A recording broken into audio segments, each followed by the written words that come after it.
الأخ عبد الرحمن يقول: ما حكم تربية السمك في أحواض الزينة داخل البيوت، وكذا حكم تربية الطيور، طيور الزينة كالبغبغاء والبلابل وغيرها في أقفاص داخل البيوت؟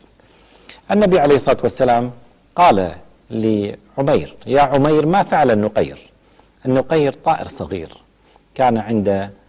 هذا الطفل الصغير الذي كان يلاعبه النبي عليه الصلاة والسلام وكان يمازحه، فلم يمنعه النبي عليه الصلاة والسلام من حبسه وجعله في هذا القفص، وإنما الممنوع أن يعذب هذا الطير أو أنه يحبس من غير إطعام.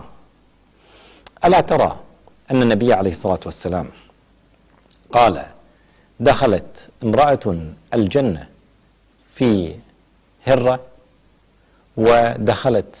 امرأة النار في هرة، وذلك أنها قامت بإكرام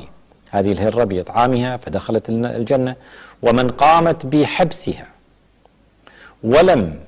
تقم بإعطائها الطعام فهو ليس الإشكال في الحبس، لأن النبي عليه الصلاة والسلام يقول: لا هي أطعمتها ولا هي تركتها تأكل من خشاش الأرض، أي لو كانت قد أطعمتها لم تكن مؤاخذة على ذلك، فلا مانع من حبس القطط مثلا، أو بالنسبة للطيور في قفص، والكلاب كذلك ونحوهم مما يمكن أن يستفاد منه، وسواء كان يستفاد منه بحراسة كالكلب مثلا، أو يستفاد منه بصورة أو بصوت،